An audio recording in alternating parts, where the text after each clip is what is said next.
All You know, on right. the phone you can't switch how the camera lays. Nah, but Nah, like you can't. you gotta click it within the app. Um, Yeah, you probably can though. welcome, welcome. This is the book club, books and beyond. I am your host, alongside Black, and we got. Well, we had JB. JB went to go get this I'm back. iPad. uh, hey, I appreciate that. I'm gonna cut you the 2020 forward, stash out. 2020 forward, Get this 2020 motherfucker forward. running. Do it. Do it. Hold on. Let me make sure our everybody's audio. Hey, thanks for that. Thanks for that. I'm back. Thanks for that subscription, T. Appreciate you. And today we are covering Coach Prime's book, his second book. Um, made it to the bestsellers list when it came out. Had the highest pre-order book of any college coach, athletic coach in 2023, and I think of any player in 2023 with the anticipation, and broke all those records in 2024. So Elevate and Dominate by Coach Prime. Ghost written by some random dude. What's his name? Don Yeager, and forwarded by John C. Maxwell. All right, so before we dive into the book, we're going to cover chapters 1 through 7. There's 21 chapters, pun intended for Coach Prime's number. Um, but just out the gates, what do we think of this book, Black? It's cool, man. Just get to see what Prime think of himself. Okay, JB, what you got? I mean, we kind of know what Prime think is so right, but nah, it's a good reminder for those that do stick to some sort of success routine. But then for those that don't, you might have some keys for you to start preparing for your day. Yeah. Yeah, I definitely feel like this book gives off a lot of if you've never talked about uh, or had a conversation or felt like you had someone who could speak to you that you actually ingratiated yourself with, especially like if you're an athlete, if you're a high school kid and you really involve yourself with the past of past athletes and you're really at like admire how past athletes used to come up, I think this book would be phenomenal to you. I think if I read this book in high school, my perspective on playing sports would have changed. I would have been a lot more serious about sports than I was growing up. So definitely has a lot of strong energy. Wait, I what? feel that way about a lot of these. Now I feel that way about a lot of these type of books. Like Yeah. if I had read some of this stuff in high school, like I'd have took what I was actually doing more seriously. I No, was just doing absolutely. it because I Instead was of good at it. for them to make us read the book like Okonkwo and Shakespeare, I would have paid money to read this book instead. Yeah, I would have right, definitely paid attention in class if we were reading this book. Um, right. What I'm reading, Grapes of Wrath. So nobody the give color a fuck. purple and shit like that. Like I was just, it's You crazy. read The But Color Purple in college? they made us read that in high school. In high school, we Yeah, I read remember Grapes of that. Wrath. What else we read? Some stuff I don't care about. All I Yeah, remember is Othello, because he was a Othello villain. was another one. You could. The Great Gatsby. That was another one. Um, so we'll dive right into it. Chapter 1. Like I said, we're gonna cover 7 chapters. My notes get more and more sporadic as I kept listening because I felt like I've heard this before, and I could literally tell you about this book without telling you anything specific about that book. But one of the first quotes that pop out to me is, "God chose me to suffer."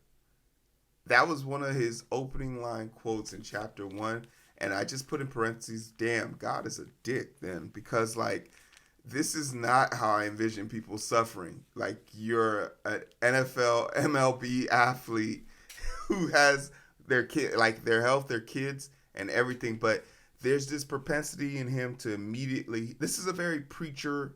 I'll be straight to the point. It's a very preacherist, very civil politic type book. Um, think of I in my mind, I think of Bill Cosby in the '90s before he was pill popping mother lovers. Like he is so respectable it's almost to a fault. That was 20 years before you after. That was 20 years after he was pill popping. Oh, 20 years before after you my knew he was In the oh 90s, yeah. before you He was knew doing he it in the was 70s. right. He was doing that a while ago. You just didn't know about it. So what was some of the opening takeaway lines for you in this in chapter 1? Going back to the open. Hold on.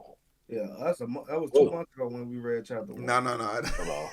I gave y'all a whole week to catch up. No, I'm just playing. Hold on.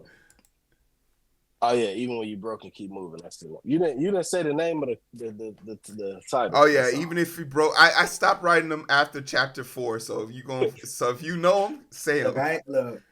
I'm gonna have to piggyback off everything y'all talk about, cause I ain't write a note down for this No. shit. So I tried because we was texting about it, right? Obviously, Yeah. we was texting about the book. So I tried to pick out the pieces of it in which I felt like I related to, paid attention to. So like one of the things that really stuck out to me in that part of the book is like, because I do my routine like consistently, but when things around me seem like they falling, like that's the thing that I always lean back into is my routine. Like that's always gonna get me back started. Like I get back up in the morning, go hit your workout, listen to your video, your morning motivational videos, et cetera, and kind of keep going. Like eventually, mentally, you gonna snap out of whatever going on. Yeah. I think the routine is that right there is something that I actually like take very much to heart. Man, when the world's crumbling around you, the this not safety I should say, but the comfort you feel from the little things going right. Like I tell people all the time, you feel yourself having a bad day, just do one little thing right, right? Just do one little thing right, and you'll find yourself having a launch pad to have a great day for the remainder of the day. And that's why routines are so important because it gives you the opportunity to do that first thing right. Um, I said in the first chapter he's saying a lot of heavy, profound things, but there's nothing tangible. He tells you a lot about struggle, but doesn't really tell you how to get up out of there. Like it felt like I was in a hole, and he was telling me, "Hey, you just gotta dig yourself out." And I'll be like, "Do you have a shovel up there?" No. Do you have a ladder? No. Rope? No. But like, even if you don't have anything, build yourself some stairs. Like, I'm very much against books that say get out of a struggle without explaining how to do it. Black, anything there? Like you muted yourself.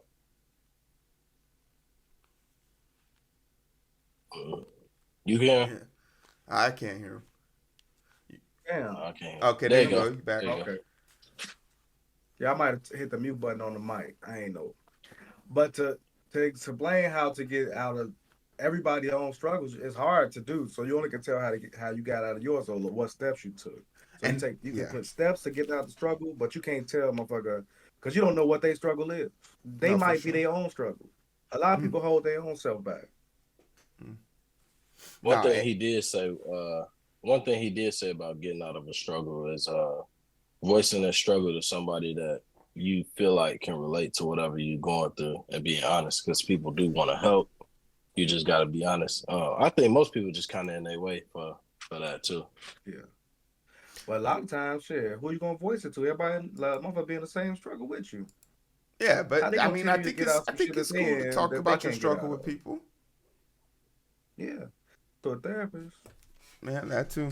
Another thing that came out, I guess one of the examples about the struggles that I was talking about is like uh, amputation of the toe and diabetes runs in the black community. So like him talking about that very adamantly, I think was one of the few times that he mentioned like a struggle that people could probably relate to who probably felt less than.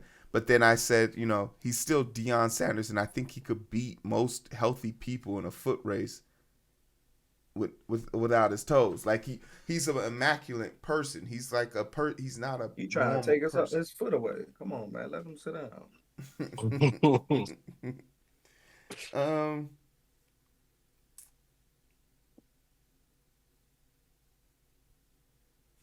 Hey, one thing that I don't like. Um. Okay, I gotta ask this question. When do you stop calling your father daddy as a man? As a man. If I'm talking to him directly, I it's just normal to me at this point. But like if I'm talking to other people, I just haven't. Say I my don't. pop.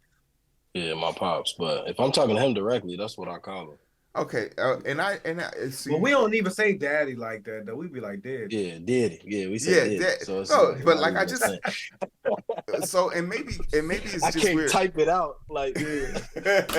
that's not even what I'm saying. Like I fucking saw a clip of this dude. He went in and said something to his son, and his son was like, "Okay, dad." And he's like, "What you call me?" He like, "Dad." He like, oh, okay, yeah, it's nice knowing you. Know what I mean? You want to pack his bags, like, go ahead, get out of here. He's like, when you stop calling me dad, come on now, pops, I'm too old for that. He like, you right. Well, I wish you good on your endeavors. You gotta go. You're a man now. And I guess like there's something there about that. It's a cultural thing but like for us, so in my personal life, I call my dad Mr. Ah in private, but like out on the outside world, I just always address him as father or sir. So like we can only call him that in the house, like um so I just thought that was strange that he kept repeating. He keeps talking about his two sons who are currently being coached by him, and even if you catch them on Instagram on some of his videos, they'll call him daddy in the real. And I'm like, I thought that was more of a children's type thing that people grew out of that, but I guess it's not. Okay, I just need a clarification. you African, man. You know you pure blood African. You know what I'm saying? So we a little different over here. Yeah, I'm learning that. Once you get used to saying like, see, people get to a thing where they feel like they too old to say certain shit. Yeah, yeah. I feel And like then that they put that on themselves because they like, yeah. yeah, should I call you by your nickname? Like, I don't give a fuck. I don't care That's my what shit you too. got. You know what I mean? That's my I'm gonna nickname. acknowledge you. Hey, I'm gonna acknowledge you. You My know what I'm nickname my saying? whole life. I ain't never been a person to be like, yeah, I'm too old to do that. I ain't. Yeah, Hey, don't call me that no more. yeah. Call me Jamal. Like if I was okay with it, I was okay with it. It don't mean that much to me. All right, he talks a little bit about how this is going to be structured and how he gets to 7 chapters, but who's on your side and basically what level are you currently at, or and what level are you currently trying to achieve? I think this was like another profound thing that he said towards the end, trying to assess where you are and where you want to be and how to get there and how to maneuver that space is super tough. It's it's really just a roadmap. Like so, um, I guess just an outreach question is, how do you feel your roadmap is going, and where do you see that roadmap? Do you feel like that road you guys are prominently on your roadmap right now? You know, right now I feel like I'm at one of my destination stops on my roadmap. You know, like I think about that periodically. Like, you know, sometimes you get into a thing where you always feel like you're supposed to be progressing and moving forward, but every once in a while, like you in a space, like you made a stop, like you pit stop or whatever, and you need to focus and build where you at in order to keep moving forward to where you're trying to go. So Yeah, I'm at a stop. And I'm like, you get to the Grand Canyon, you chill, sit down and get the view, the shit. That's where I'm at. No, I know where definitely. the trip ain't ending there, but it's a beautiful sight. yeah, yeah, No, for it's a sure. great spot where we at. So No, it We ain't like it ain't like the progression to stop because I can't move forward. It's just because we we I'm more like in comfortable. the Alps. Yeah, We on the ski slopes right now. yeah, I'm comfortable. That's too active for me. I just want to enjoy the view. definitely, definitely.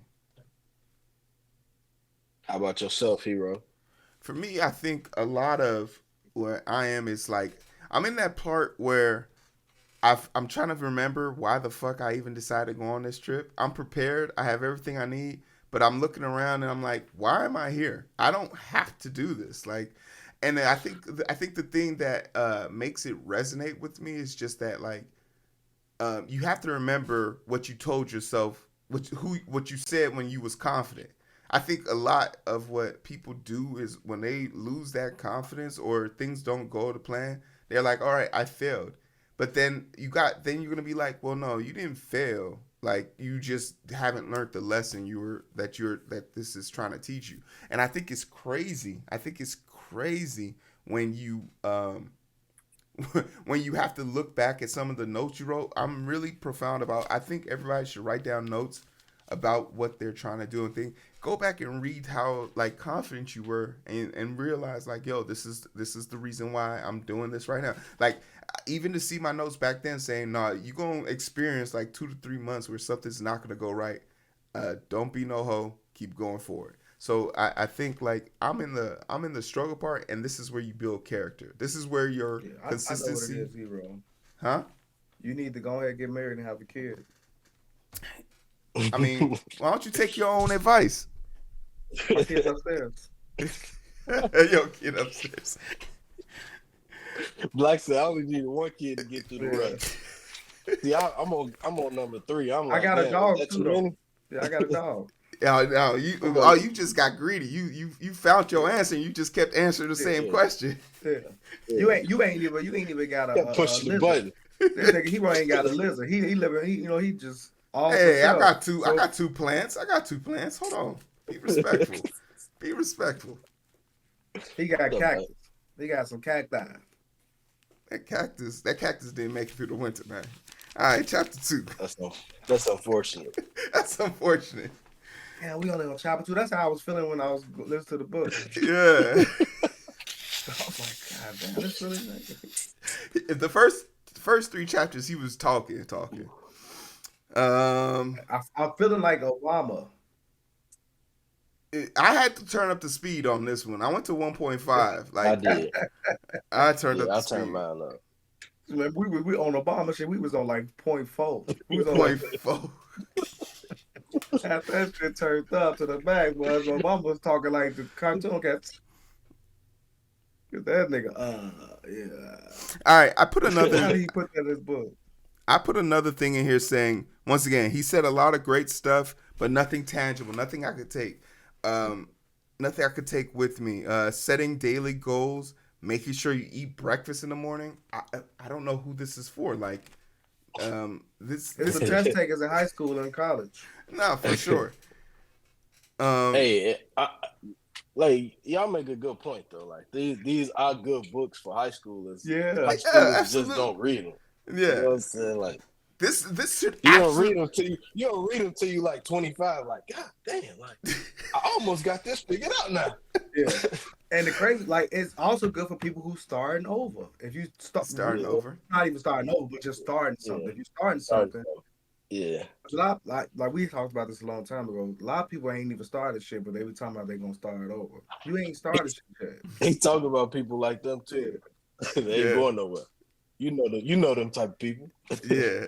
That motherfucker ain't started nothing. Yeah, I'm about to move out of Chicago and start over. You ain't even started yet. Oh man.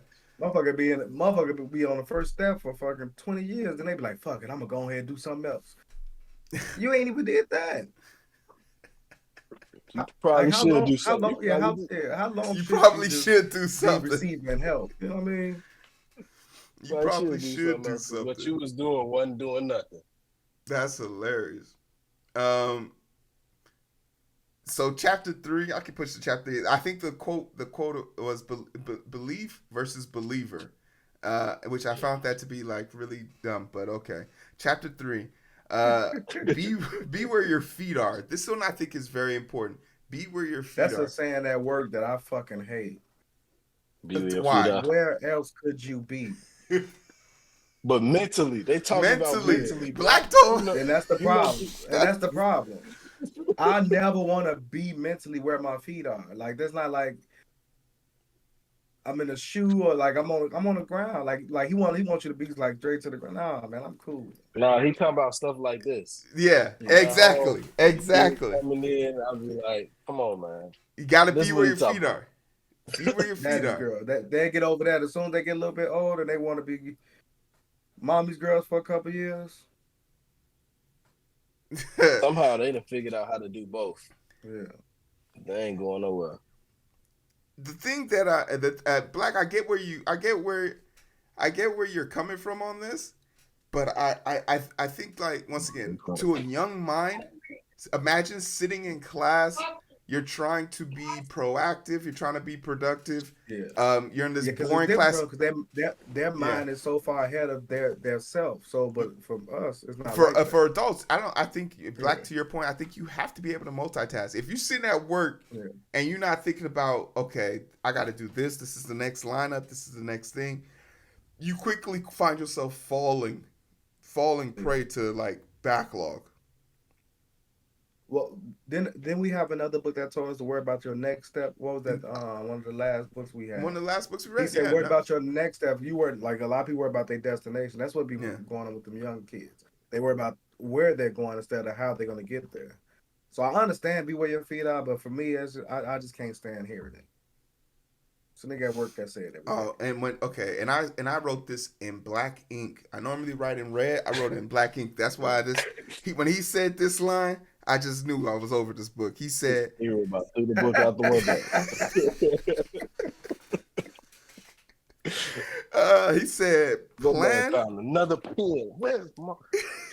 He said, plan your time your plan. Yeah, I was trying to, you know, I was trying. And we talked You know, a lot like, about Like, what the fuck? it was. I paused it to try to, like, process it in my head. Like, You ain't taking enough time. time my plan. Like, how long my plan supposed to be? Like, But see, you're timing it while doing it. So you want, like, you plan your time. Like, that's what I'm gonna do with my time.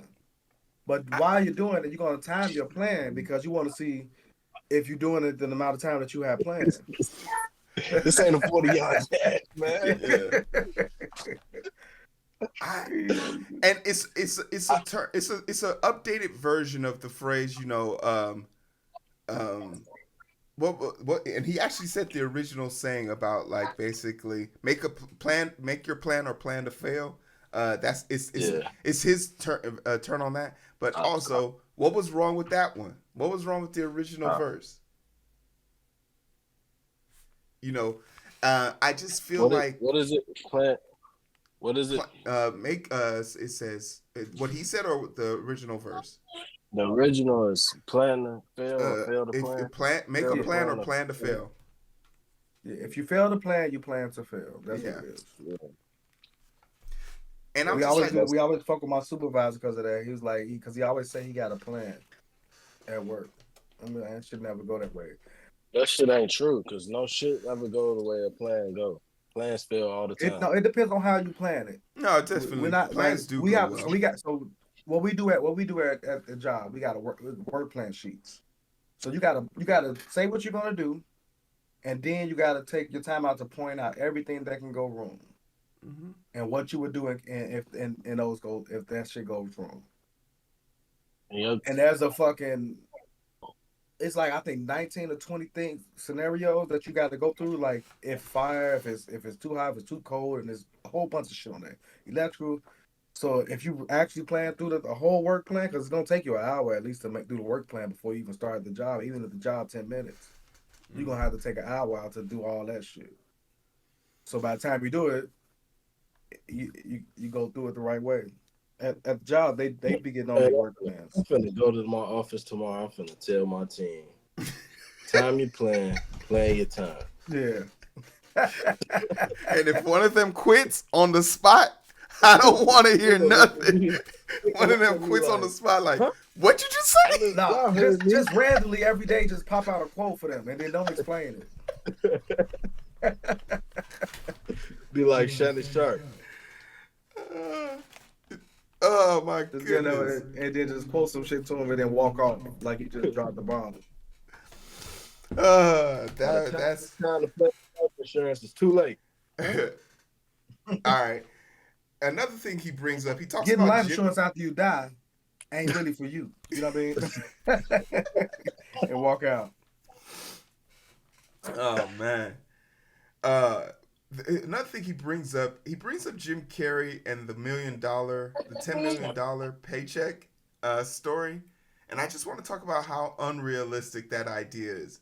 Um, I'm not sure where This like the third time I've heard this story in a Yes, book. yes, I feel like John Maxwell just keeps spreading it everywhere. yeah. But I feel like they keep upping the money because I'm pretty sure it was I only thought it was $1 $1 million. million at first. I thought it was Yeah, $1 million, it's $1 million, bro. and now it's 10 million. Yeah, bro. The money just keep going up, bro. It was $1 million, bro. Uh, and like Like, now this he's is talking insane. about like how he buried the check with his dad, and I'm just like, okay, first and foremost, Jim Carrey's a psychopath. Like he's an uber talented individual who grew up in the ranks of people with money already. So this idea wasn't far fetched for me. And then like they talked about how he drove around Hollywood pretending he was going to meetings that he never went to. You know how much money you have to have on yourself to pretend to have a life you don't have? That's not a, You talking about for a role though? Because he's one of those what do you call them no. actors that be He would fucking say fully he versed, would say like he fully would into say their shit. he literally said verbatim, he would drive around to meetings that he wasn't going to or wasn't pervy to, but just to pretend like he was doing something. That's psychopathy if I've ever seen it. For who? Jim Carrey? Yeah. Yeah. I ain't gonna say nothing bad about my boy. I mean, it's nothing bad. I'm just saying this is not a realistic standard that anybody's living to. Like, I don't have time. Like David Goggins, bro. You're not about to be David Goggins, bro. It don't make sense. Yeah. Like nobody finna be grown. Yeah. And, Like and for the nerve for you to feel that other people should be like you when you're doing stuff that doesn't make sense. Goggins do say he don't think nobody can be like absolutely. Yeah. And the fact that, and this But is he how wants you to be though. No. This is how we know. This is how we know. This is how I always know if someone's ever read his book, because you know a lot of people like to say, "Oh, I love David Goggins' book. I follow it religiously." You run till your toes fall off and your poop turns black. That's what you're doing out in these streets. Because he lost me on the pull-up stuff. Yeah, the pull-up stuff was over. I was like, David Goggins is not a role model. He lost me from the jump when he married that white woman out there, fucking her daddy. And all of that, bro. Like, these are health emergencies. And then he's like, "Fuck, but I'm not weak. No, I'm not weak." Keep going, like nigga. Hashtag who's gonna carry the boats? Who's gonna carry the boats? Like, if it's all in the mind, then why is your body like falling apart, letting go of fluid? Yeah. Yeah, he lost me as soon as he married that white lady. After knowing that her father is fucked with him. I would never, like, that be the main stuff about that book. When people bring him up, that's all I think about when I think about that. Like how fucking little of a father he was, how much he wasn't a father, and how he married that white woman. That's tragic. Chapter 4. I think Gotta put that work in. Chapter 4 Chapter 4 was kind of tight. Having a title is just a name, but it's not your location. I think this was a profound step right here. He talks a lot about what it means to be a coach. So for him being basically this, he explained it. You know, being a coach doesn't mean that like you know all, be all, so on, so on. It's just a title. It's not your location. Like you can't live in in his words, being a coach without putting the work that needs to be put in so that he can keep the title. And I do think people live too much off of their title and not enough off of their merit of what it took to get the title. You ever hear somebody say like you did the work to get the title, but you didn't do enough. You didn't keep doing the work to keep the title. I think this was really in the way. It's like all these players getting paid. It's like when a player get paid. I mean, especially before the NIL deals, like if you was a running back and you know you only had 4 years in the league, and for you to make money you need to get to 7, yeah, I'd be sitting out too. But I wouldn't be no running back as a kid now. Like that's crazy. There ain't gonna be no running backs in the NFL. You gonna be like, why? if there ain't gonna be no running backs, then the offensive line is gonna be gone. Defensive line gonna be gone. Yeah, ain't nobody from Florida gonna play football no more if ain't gonna be no running back. They gonna play wide receiver. That's Cali. Yeah. They ain't gonna do They're that. not tall They enough. People in They Florida, ain't gonna devalue that. people in Florida, Yeah, Like that's if I was, Texas. like if I was Christian McCaffrey growing up, like why would I play running back? I think Texas breed the fucking Or you gonna like the Saquon? the wide So- receivers, right? Texas. Yeah, don't they AD breed wide Mitchell. receivers? California. Cali First was, round draft pick. I thought Cali was the California. quarterback. Georgia.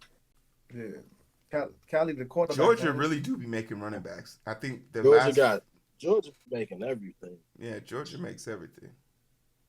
Georgia. And this is in chapter 4 is when I came to the realization that Deion's. All right, I'm about to say this, and I don't want this to be taken out of context, because when you say someone is out of touch, it sounds like you're being derogatory or negative of them. But I honestly believe Deion Sanders is out of touch from the perspective of he is not a normal human being. He's actually a special individual amongst men. And he doesn't quite understand that what is normal or ascertainable to him is light years away of what people are capable of. Like his mental fortification of himself and his mental ability, his capacity and his physical God-given gifts are something like it took time to create him. There's a reason why we've only had one of him. And he's talking to us. I don't know if he believed that. I think I don't think you wanna know why I don't think he believed that? Because he's such a good coach. Because if he wasn't a good coach, then I would think that. Kind of like the Michael Jordan thing. Like Michael Jordan can't pick a player for nothing because Magic Johnson couldn't coach. Larry Bird, he was all right. But like typically, and I think LeBron this way, like LeBron can understand like that he different than everybody else. Like everybody not gonna be me. But I don't think he verbalized it right though. But I do. I feel like with LeBron, he see what you could be instead of what like you trying to be like him. He rather just see what you could be. But a lot of people don't look at what others could be when they're looking at what they've done. So it's hard to look at what others can be. But motherfuckers can attain. Jordan feel like motherfuckers can attain what he attained because to get what he was, he practiced for that. He worked hard. Yeah. He worked hard. He worked hard to get what he got. It wasn't like it was given to him from jump because he didn't have that from jump. Like I was gifted. Yeah. He was only gifted with David Goggins was gifted with the drive. Daddy. So like I don't think those people see other people as like not being capable of doing what they doing. But I think people that's crazy gifted, like a Deion, like a Bo Jackson, like a LeBron, like I think they understand like everybody not gonna be able to do this shit. But I can see like how great you could be if you put in your work. Because I still gotta work. I think Magic could be a coach of a team, but it got to be like an already good team. Yeah, Magic said he ain't got patience. Yeah, that's what I'm saying. They got to already be good. They got to be smart. He make a hell of an owner because he got a good attitude. So they just got to be with it every day. He been a part of 2 franchises. They both won championships. Same year. He about to be a part of the Washington Commanders. If they win a championship, we gonna call it the Magic. That's the female teams, right? Huh? The Commanders. The football team. They got a new NFL team. Yeah, no. They used to be the Redskins. Now they the Commanders. Oh damn. Okay, I thought what was they just recently before they became the Commanders? The football team. The Washington football team. Yeah. It was something stupid, man. They should have called them the Red Tails. The Washington Red Tails. I actually wish I had got some of the uniforms though. 'Cause Was it that was the a 1 football year thing. team uniform? Yeah, Yeah, that was a 1 year thing. 1 year thing. That was great merchandising. Um, You chapter can get that shit from the flea market. They've been having that. chapter 5. Leader or dog. All right, this is where I think the Jaeger guy really took over and made a lot of edits here. Um, uh, and the phrase we've all heard the phrase "you got that dog in you," and it's a Yeah. phrase to talk about like how people Hey, hey. people like go and get it, like the go getters in a section, or the people who never quit. Leaders, and I think like he heard this term and said, "Oh, I don't like this." He was like, "Why don't you call your captains, your captains and your leaders assorted names?" And he's like, "No, I have leaders and dogs." And I was very much like, that doesn't sound like something I would like. That twinges in my mind. But then when he then meant the reference of, I have too much respect for the word captain to call my players captains, because I think that is a word that should be strictly used for military and police officials. And I immediately said, "Oh, that's Do where he know? Do he know real captains? They're not like the top of the food chain. I'll see if they were generals or something, my nigga. Some of these captains are fucking dumb. Like every cap, like he gotta relax, bro. Like if yeah." you ain't in the military, you say shit like that, motherfuckers in the service be like, come on, bro. And I wanted to A talk to you captain ain't all specific. that. I wanted to talk to you specifically about this, Black, because if someone took away my title as a captain, that's something you could put on a resume. I'm not gonna be able to replace it with the word, "Oh, no, I was a dog on the football team." Like, how do you Yeah. feel when people pander to the forces? They be trying to do too much. The military ain't like king of those titles. People were captains a long time before, like, just period, bro. Like it's not that fucking big of a deal. So, not to me, at least. Mm. Some of us might say like, oh yeah, you get like, nah, bro. It's a fucking captain. You're a lieutenant. You're a second lieutenant, first lieutenant, and then a motherfucking captain. You're not fucking going from what you say, Jeremiah. We can't hear you, bro. You You know, muted. I'm You mute. muted. I said I don't think Dion had nothing to do with that sentence. Hey, yeah, exactly. Like, I think he said, "No, my players got dogs," and he's like, "Oh, can we turn this into a thing?" Like, you could see the But if thought he didn't have process. captains, on his team though, like it had to be because he didn't have captains beforehand, right? No, I think he had captains. He just changed the title of it, which is He changed weird. the title Yeah, he just changed to the leaders title. and You don't. dogs. Yeah, leaders and No, dogs. That's but I'm because saying he did that, like fucking prior to the book. yeah, he did that. Yeah, Jackson State. He did it at Colorado too. yeah. And I like, come on, bro, you're doing too much. Mm, mm. Like I'm just giving it up to the like, bro, calm down. Cause that's not what people thinking in the military. A captain in the military know he a captain in the fucking So military. what if I'm a leader and a dog? Yeah, What you gonna Yeah, call me? a Dieter. an alpha male, an alpha male. Do Yeah. I get to be a captain now? I'm the No, captain now. you're a Dieter. Look at me. I'm the captain now. or Look at me. or a log. You know. Niggas just be Okay. doing. So, and then he brings, and then and once again, this also adds into me thinking like Dion doesn't understand he's not normal. Dion mentions most people leave their job because of poor leadership, poor this. Uh, I'm here to tell you most people leave their job for money. Yeah. Uh, point blank period. Ain't nobody going to work saying I love work. And even as a person who like if I get to save people's lives every day,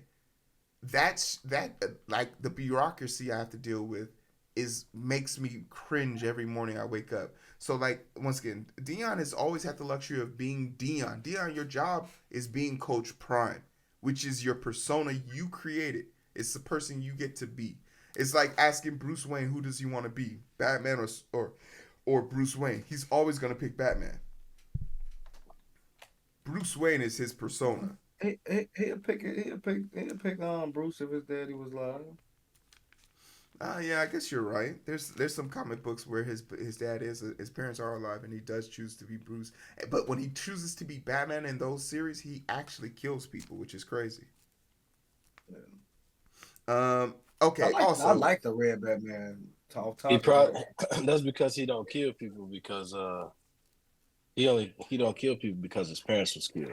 So his yeah, he no, parents don't he want never to. no killed. he actually started off killing.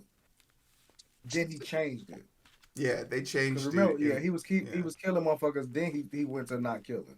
Just like Arrow. You know, they all got the same story. Same fucking story. Same exact goddamn story.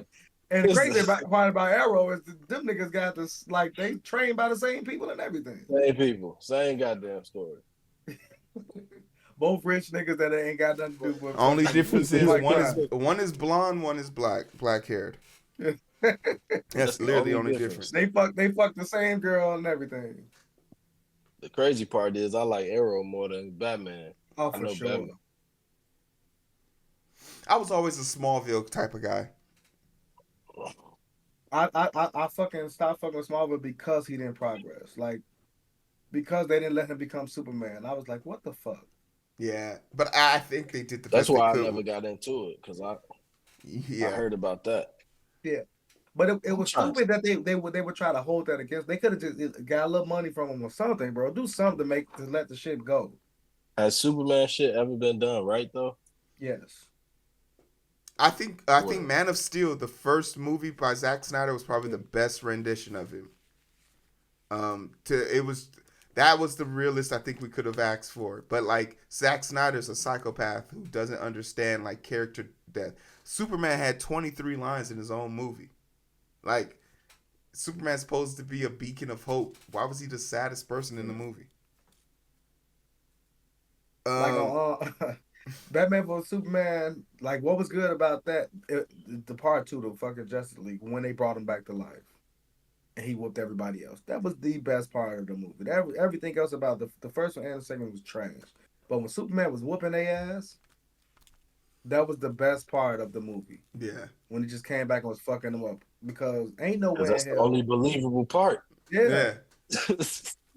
Ain't nobody doing shit with Superman. I don't care what nobody trying to tell me. And there's the thing, like, how do you write the thing about it, Superman's just too strong. Like, how do you write a good story you can tell in 2 hours about a man who's indestructible without bringing in kryptonite or taking him away from the sun? But you know for a fact, like you already know from all the Batman comics that he will not kill anybody. He even holds back how hard he punches people because he doesn't want to do that. Only time he was ever really punched hard is when the people came from his plan. When he was able to use his actual strength. And when he fight like Doom or somebody. Was that Doom we fought? No, they call it Doomsday. Yeah. I mean, they made Thor believable. You can make Superman believable. Yeah. You know what? That's a great point. But also, who respects Thor? Thor is the least respected of the original 7. But his is actually the best movies. Damn near. Stop it. Stop it. We are not about who's got the better? Iron Man. Iron Man got good movies. Iron Man 1 and 2, but Thor 1 and 2 is right there with it, especially Ragnarok. You're not about to sit here and tell me Thor. Ragnarok was good, but Thor, the one versus was that the one versus his sister? No, Ragnarok was 3. That shit was Love trash. and Thunder is 4. Yeah, 4 and 3 were trash. And I'll say 2 was good. I like Ragnarok. Ragnarok was okay. 2 was boring. 1 was just his origin story, so it was all hyped out. Like, they literally put the elixir. Like, Iron Man is cold. I'm not gonna argue against Iron Man. I just love Thor. Okay, it's Robert Downey. Robert Downey. It's Robert Downey Jr. Yeah, Robert Downey Jr. is role. good. Yeah. Because I when I saw Oppenheimer, I didn't think I was gonna like Oppenheimer, but as soon as I saw RDJ, I was like, "Oh, I fucking love that guy." That's what. Yeah, RDJ. That's the character. That's the original Charlie Sheen, boy. Yeah, I'm gonna watch that tomorrow. I haven't watched that yet. Oppenheimer's great. Charlie Sheen. Yeah, I keep hearing about it. I'm like, I gotta watch that. Just set aside 3 hours of your life. I work 10 hours a day. I can watch it at work. I gotta mute that out, Black. I don't want you losing nothing because of me, man. I gotta mute. He ain't worried about They it. can't say I'm doing that or not. They can't All even right. record me at work. I can have my phone in my hand. Chapter And the only way they 5. can say I got my phone in my hand if somebody else see it while they seeing it. Even if they record me with my phone in my hand, they can't use that record. I do want to say something about Chapter 5. Does Deion Sanders out one of his players' girlfriends for being a cheater? Yeah, because I feel like with the way the story was told, anybody can figure it out when they just looking up his play. I just look at who got drafted and shit like that, thinking we know who you talking about. I started to look it up to see now because I found the person. I found it. I found the name, and then I took it a step further and found the ex-girlfriend too, because there's clearly stories that have been written about this. But I'm not gonna look at. I'm not. It's funny. I'm not gonna put them out there, but I think if you want to find it, you can. But I just once again, this is also leading in that Deion doesn't understand something. This is a dude that's been divorced twice, so he doesn't really take these relationships seriously. He's like, oh, you don't need. But when you know how when you know. Like when you know some shit, like you feel like everybody else should know. Exactly. Because that's how the military is too. They tell you, like motherfucker tell you, like, do not get married when you first get in. Do not buy a car when you first get in. But every time a motherfucker do it, and then the other people get to see, like, oh shit, that's what they was talking about. And this nigga just married somebody, and now she fucking him over for his money, and now they get divorced, and then this nigga just bought a car with 30% interest rate. And because you get paid every 1st and 15th, it don't matter. Yeah. That's why so many charges and Camaros and Mustangs on the military base. And in an apartment complex too. Once you go to the military base, you're gonna see all the best cars. I had a nigga who bought a Corvette when he came back from Afghanistan. Like, this nigga is crazy. He never was able to, like, he never could really drive it. He had a little putt Honda to drive around.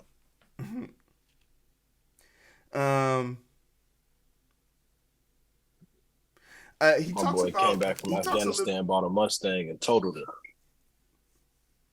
Go ahead.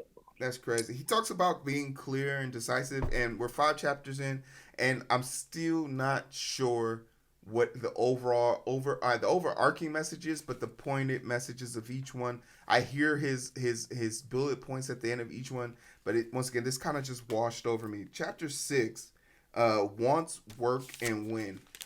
This right here was very interesting to hear. He talks about the three W's, which I think once again is the Jaeger guy talking, because these don't make sense, and the wants and works are valid, and I don't even think it's worth one. It's the win part that really had me on. He talks about the greatest winner he knows in his life. The greatest winner he knows in his life. If I asked you who is Coach Prime's most significant winner, what would you say as an audience? I'm talking to the audience right now. You got that in your mind? All right, cool. Now let me give you the answer he gave. The greatest winner in his life doesn't have a license, was the nicest person, and always made it to Bible study on time. Who is this person? It's his grandma. And I just have to say, like, stop it. You're hurting yourself. You're hurting me. You're hurting me. Yeah, so yeah. Hey, stop it. Hey, what would be killing me with that though? They just go get the person that just survived in life, and they feel like that was the greatest thing that a motherfucker could have done because so much was put up against them, and they still made it.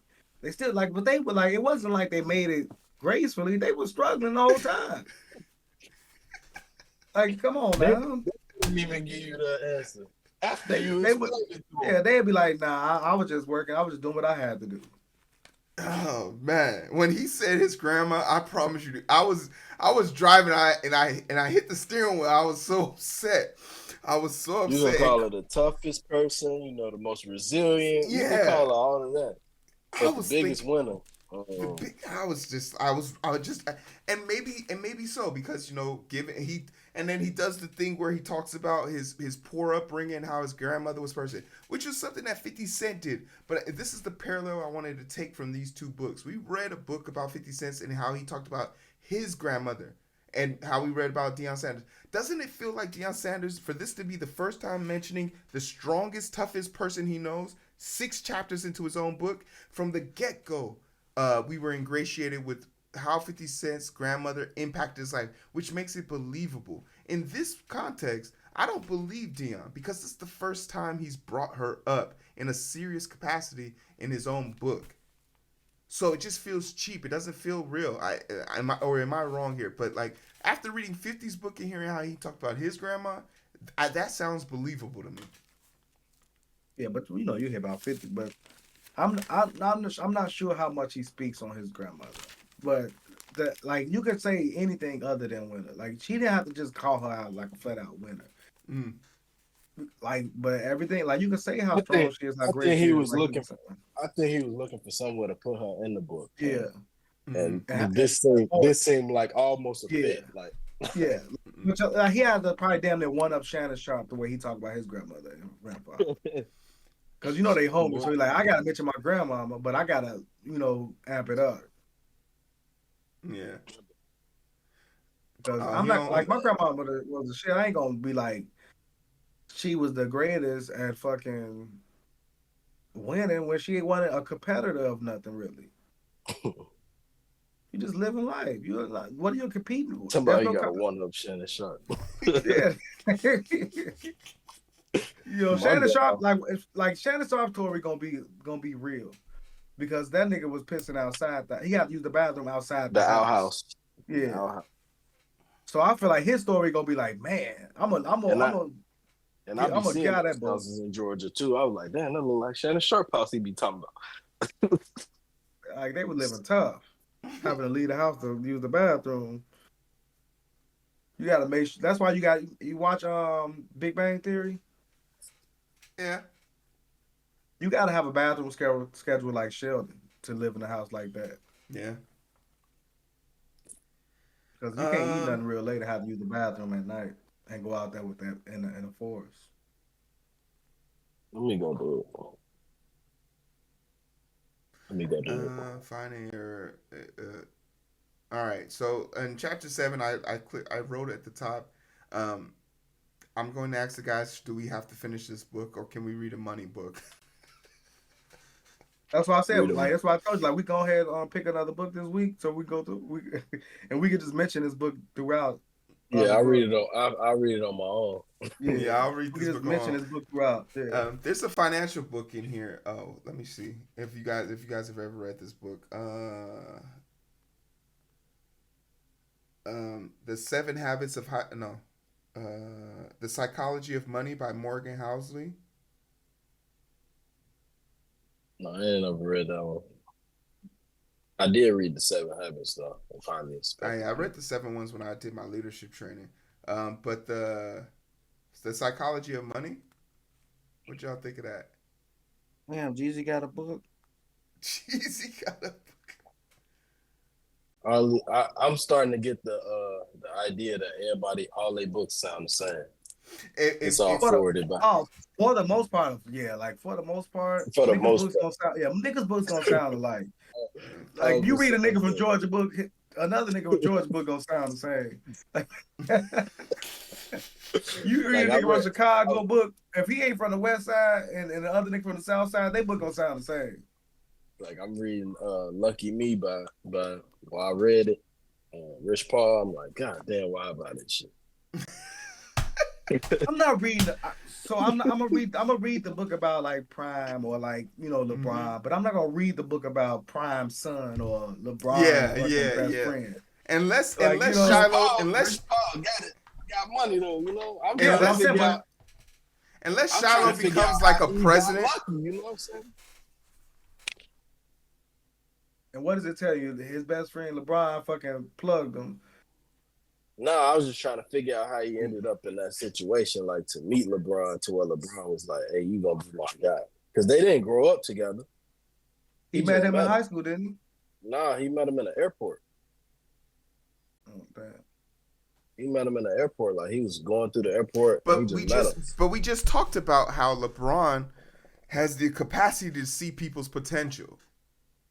Yeah. So like, so if LeBron says, "I've chosen you to be great," who are you to say otherwise? Yeah, Right. look, ain't I that was how just trying to. Woj is now? He get to fucking put all this bullshit because he knew LeBron. Yeah. Cause No, it's nigga, what's his? why are you Yeah, getting all this fucking? it's I hate when they be like Woj says, and it's just like gospel. Woj and what's his name? Damn, Brian Windhorst. Yeah, Brian Windhorst followed LeBron through college, and now he on ESPN only to talk about LeBron. they be killing me. That's Skip. Hey, ride the Not coattails, fucking man. not white Skip, black Skip that be on Facebook every couple posts he mentioned Brian. Ride the coattails, baby. Yeah, look, White Skip too. He on Yeah. every chance he get to talk bad about LeBron. Oh, he been changed it up because them fucking ratings are low. Yeah, he been Now trying to fucking change it up. he been on LeBron's side. Can the Lakers win the chip? Yeah. LeBron is amazing. Like, yeah, nigga. Now your stats are low. You hire everybody. Nigga hired motherfucking Paul Pierce. And Paul Pierce on that up in LeBron. Yeah, Pete Pizzle on the show. Oh wait, where my notes go? All right, is there anything else in this chapter 7? So we reading Are we gonna read that before I buy this book? The Psychology of Money by Morgan Housel, right? Yeah. Wealth, Greed, and Happiness. I'm with it. All right, what changes? Timeless Lessons, yeah. It's a 5-hour book. Yeah, I'm good with that. Yeah, okay. And Coach Prime, if you're watching this, there's no disrespect. 6-hour book.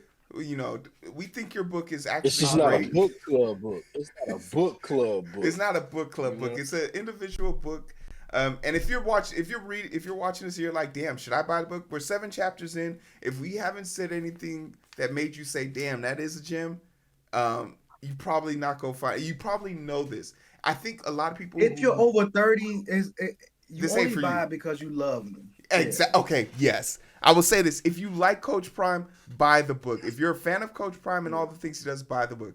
But if you're over 30, you're not gonna necessarily learn anything. And we might be wrong. Like I want to keep reading the book. If you're over 30 and like doing something with your life, there's people that need this book. I ain't gonna say. Yeah, there's people that need this book. There's people that need a lot of books that that they ain't ever touched one. So we can't. So I was always to that point. Like in high school, they always said like the people that read books gonna be millionaires, and I always used to be like, "What books y'all talking about?" Because the book talking about Harry Potter ain't finna make me no millionaire. They was talking about these kind of books. Unless you're a creator. Unless you're a creative it wasn't mind. for me. It wasn't for me. That wasn't me. But Harry Potter is such an amazing show. I feel like I want to listen to them books. No, that's exercise the creative muscle. It's good for you. But this the kind of book, like if you just a regular individual, not Deion Sanders, at creativity, Yeah, like if you like, I feel like you wanted to learn how to. You've been working out by yourself for the last 1 month, and you're like, okay, I'm over this. No, read this book. It'll motivate you to go back to the gym. Black, by the way, we missed your post. Black, we missed your daily post of that treadmill. Black, I really, me personally, I missed those. I stopped. What day are you on? What day you on? Shit, I don't know. I be using the shit out this motherfucker. I be in this bitch dying. That was another reason though, because I like fucking 2 weeks ago I started